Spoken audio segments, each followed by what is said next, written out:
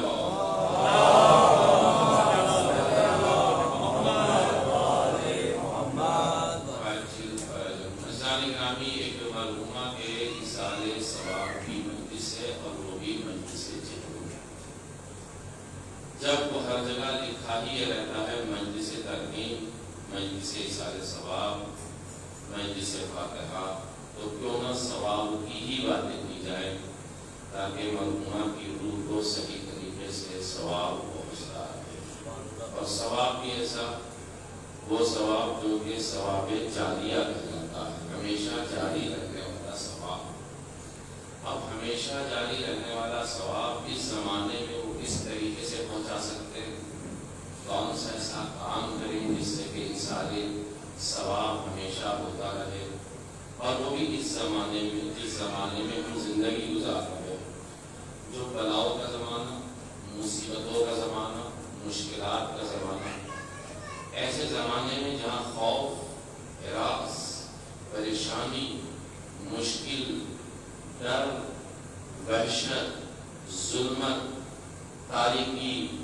ایک دوسرے سے بچنا، ایک دوسرے سے دور رہنا، کووڈ-19 کے جو ریسٹرکشنز ہیں ان کا خیال رکھنا، ان کی شکایت رکھنا، ایسے حالات میں اصال ثواب، تو پھر اصال ثواب اور یہ حالات بڑا اہم موضوع ہے یہ ذہن گرامی۔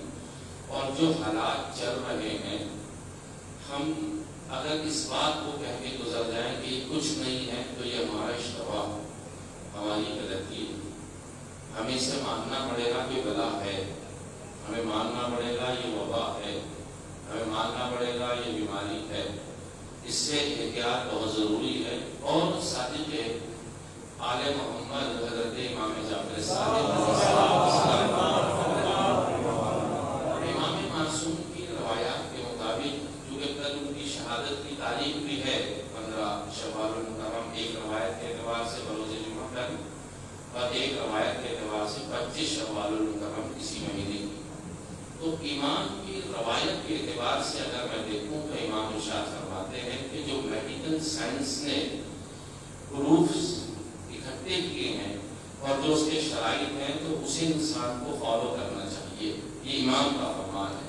یعنی کہ یہ جو طب ہے، احکام طب، اور اس کے اندر جو شرائط آتے ہیں تو انسان کو یہ چاہیے کہ ان شرائط پر عمل کرے۔ اب امام معصوم کی حدیث کے اعتبار سے اور کووڈ-19 کے اعتبار سے اگر ہم دیکھیں گے تو جو آج کل حالات ہیں وہ شرائط جو پائے جا رہے ہیں وہ احتیاط کے ہیں۔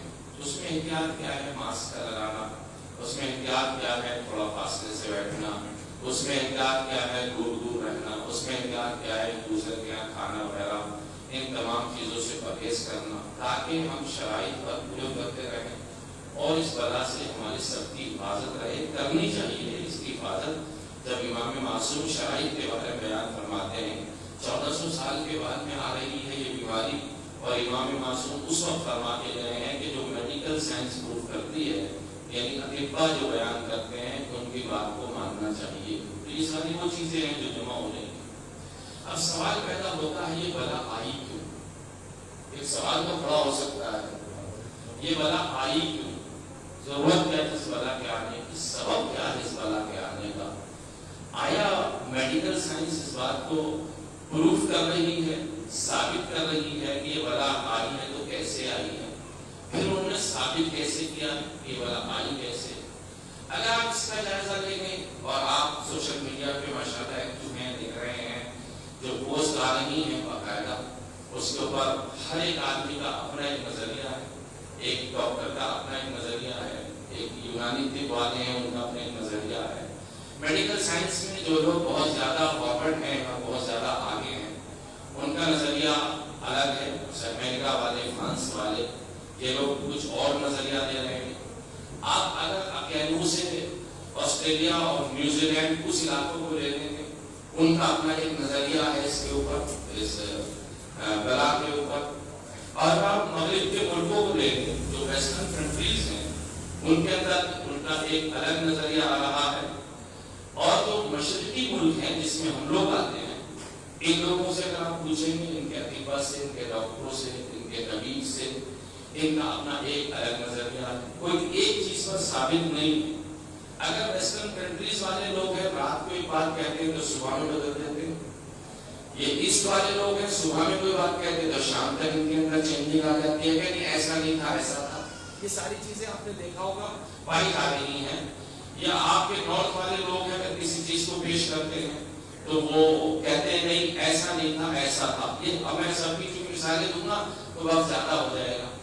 تو میں آپ کی خدمت میں بات ایسا کروں کہ یہ بلا آئی کیوں، اس کا سبب کیا ہے. اگر اس میں سرچ کیا جائے تو پوچھیں کس سے اس بات کو، اس سے ہم معلوم کس سے کریں کہ یہ بلا آئی کیوں. کیونکہ اگر ہم غرب والوں کے پاس جائیں گے تو کہیں گے اس وجہ سے آئی، وہ کہتے ہیں اس وجہ سے، وہ کہتے ہیں اس وجہ سے، اس کا علاج ہے، اس کا علاج ہے، اس کا علاج ہے.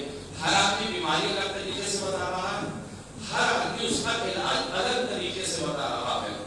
ہمیں کسی ایسے فرد کی ضرورت ہے، کسی ایسے انسان کی ضرورت ہے کہ جو اپنے قول میں پھرنا نہ ہو، بدلتا نہ ہو، چینجنگ نہ آتی. ہمیں ایسے آدمی کو تلاش کرنا پڑے گا کہ کوئی آدمی ایسا ہمیں مل جائے، کوئی شخصیت ہمیں ایسی مل جائے کہ جس نے ایک بار کہہ دیا تو کہہ دیا، قیامت تک اس کی بات بدلے گی نہیں. تلاش کرنا پڑے گا ہمیں اس میں کہ یہ بیماری آئی کیسے، ہمیں یہ دیکھنا پڑے گا. کیونکہ نہ ہم ویسٹرن والوں کی بات مان سکتے، نہ ایسٹرن والوں کی بات مان سکتے، نہ نارتھ والوں کی. ان کے یہاں تو تبادلہ ہو رہا، چینجنگ آ رہی ہے، ان کے بدلاؤ آ رہا ہے، وہ اپنی رائے کو بدل رہے ہیں، کبھی کچھ کہتے ہیں کبھی کہتے ہیں. تو ہمیں کوئی ایسا شخص ملنا چاہیے جو اس بلا کے اوپر ایک ایسا قول اس کا پایا جاتا ہو کہ جس کے اندر کوئی تبادلہ ہی نہ ہو اور لوگ اس کی طرف متوجہ بھی نہیں ہے. اور حالانکہ بڑی سمپل سی بات ہو. اب آئیے ایسا کوئی کائنات میں بندہ تلاش کیا جائے جس کا ایسا قول ہو کہ بلائیں نازل تو ہوتی ہیں لیکن کس وجہ سے نازل ہوتی ہیں یہ تلاش کیا جائے. اور بڑی سمپل سی بات ہے. ہم نے جب مطالعہ کیا، تاریخ کا دیکھا، سوچ وچار کیا، غور کیا، فکر کیا، ہم نے جب دیکھا کہ یہ بلائیں آتی کیوں ہیں تو بڑا سیدھا سا قول حضرت علی بن ابی طالب علیہ السلام کا ایک بڑا سادہ سا قول ہے جو آپ کمیل کو نصیحت فرماتے ہیں، ارشاد فرماتے ہیں. اور کمیل سے کہتے ہیں اس کی دعائیں کمیل میں لوگ کہاں سے تلاش کر رہے ہیں، کیسے کیا ہوگا. مولانا نے بڑا سمپل سا جملہ، بڑا آسان سا طریقہ، بڑا آسان سا جملہ دعائیں کمیل میں ارشاد فرمایا، اللہم اغفر لی الذنوب التي تنزل البلاء. پالنے والے ہمارے ان گناہوں کو معاف کر دے جو بلاؤں کو نازل کرتے ہیں. اس سے زیادہ میں کیا بولوں گا آپ کی. یہ علی کا کلام ہے جو کہ خالق کے کلام سے نیچے ہے اور مخلوق کے کلام سے اوپر ہے. علی جیسا کلام کسی کا ہو نہیں سکتا ہے، اس جیسا کوئی حکیم نہیں ہو سکتا، اس جیسا کوئی امام نہیں ہو سکتا، اس جیسا کوئی معصوم نہیں ہو سکتا، اس جیسا کوئی فصیح نہیں پایا جاتا، اس جیسا کوئی بلیغ نہیں پایا جاتا، اس جیسا کوئی قرآنی بندہ نہیں پایا جاتا. جہاں فصاحتیں دم توڑ رہی ہوں، بلاغتیں دم توڑ رہی ہوں، عبادتیں دم توڑ رہی ہوں، جو کعبے کی زینت بن رہا ہو، کبھی عبادتوں کی زینت بن رہا ہو، کبھی قرآن کی زینت بن رہا ہو، کبھی میڈیکل سائنس کی زینت بن رہا ہو، کبھی شرق کی زینت بنا، کبھی غرب کی زینت بنا، کبھی دنیا کی زینت بنا، کبھی عرش کی زینت بنا، کبھی فرش کی زینت بنا، کبھی محراب کی زینت بنا، کبھی منزل کی زینت بنا، کبھی ستاروں کی زینت بنا، کبھی سورج کی زینت بنا، کبھی وہ میدان عمل میں آ کے عمل کی زینت بنا. اس سے بڑھ کر کے کائنات میں کوئی پایا ہی نہیں جاتا عبادت رسول.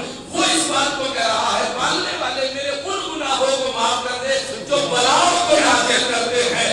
علی کا جملہ بتا رہا ہے ہم نے کچھ گناہ ایسے کر رکھے ہیں جس کی وجہ سے بلائیں آ رہی ہیں. کیا کہنے وہ اس قول کو میرے کاٹ دے تو میں اسے چیلنج کرتا ہوں. میں ویسٹرن والوں سے بھی کہتا ہوں، ایسٹرن والوں سے بھی کہتا ہوں، نارتھ والوں سے بھی کہتا ہوں، ساؤتھ والوں سے بھی کہتا ہوں. کوئی میرے جملے کو کاٹ کے دکھائے اس لیے کہ میرا جملہ تو ہے نہیں. علی بن ابی طالب علیہ السلام کا قول ہے. علی نے فرمایا ہے پالنے والے ان گناہوں کو معاف کر دے جو بلاؤں کو نازل کرتے ہیں. علی صاحب بتانا چاہتے ہیں جتنے گناہ بڑھیں گے اتنی بلائیں